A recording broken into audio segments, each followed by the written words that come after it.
হ্যাঁ রে সোনু। হ্যাঁ মা বলো। বলছি আজ রাত্রে কি খাবি? কি খাবার করছো? আহ, রুটি আমার করা হয়ে গেছে। না, বলছিলাম সবজি কি খাবি? আলু পটল বাদ দিয়ে যা খুশি করো, যাও। তুই যেটা বলবি বল না। আরে আলু পটল বাদ দিয়ে যা হোক একটা কিছু করে দাও না। তুই যেটা বলবি সেটাই করব। তাহলে বলছি আজ একটু চিকেন করলে হয়তো। চিকেন করে দাও, ফ্রিজে তো আছে দেখলাম। চিকেন? কিন্তু আজ তো অমাবস্যা। তুমি তো অমাবস্যা করো না। আরে আমার বাতের ব্যথাটা বেড়েছে না, তার জন্য এবার থেকে অমাবস্যা করছি। তাহলে এক কাজ করো, তুমি ফুলকপি করে দাও। ফুলকপি রোস্ট করে দাও। ফুলকপি? আরে ফুলকপির কোনো বাগান আছে? ফুলকপি তো বাড়িতে নেই। ফুলকপি বাড়িতে নেই? তাহলে এক কাজ করো মা, আলু পোস্ত করে দাও। তাড়াতাড়ি হয়েও যাবে আর কোনো ঝামেলাও থাকবে না।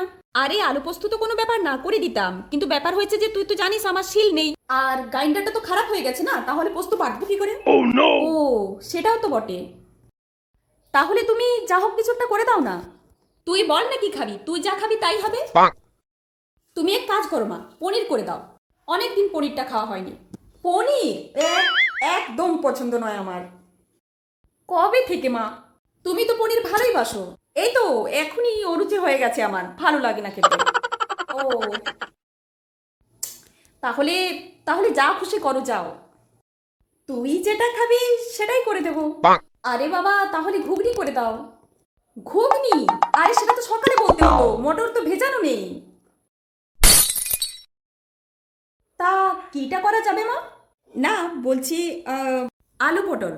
আলু পটল নয়, একদম একদম নয়, একদম নয়, আলু পটল আমি খাবো না। আজ 3 দিন আলু পটল খাচ্ছি। ভাতে আলু পটল দিচ্ছ, রাতে আলু পটল দিচ্ছ, আবার মুড়ির সাথেও দিয়ে দিচ্ছ। পারবো না আমি খেতে আলু পটল, খাবো না আমি আলু পটল, তুমি যা খুশি করো। না মানে ফ্রিজে ওবেলার রাখা আছে। মা, আজ দুপুরে আলু পটল খেয়েছি। তোমার যা ইচ্ছে তাই করো, দাও দাও, খিদে পেয়েছে, আমাকে আলু পটলই দাও। আলু পটলের তরকারি দিয়ে দাও আর রুটি দিয়ে দাও। ঠিক আছে, আমি রুটি আর আলু পটলের তরকারিটা বেশ করে গরম করে নিয়ে আসছি, ঠিক আছে? তুই বস, আমি এক্ষুনি আসছি। উফ, অসহ্য, আলু পটল আর আলু পটল। Thanks for watching.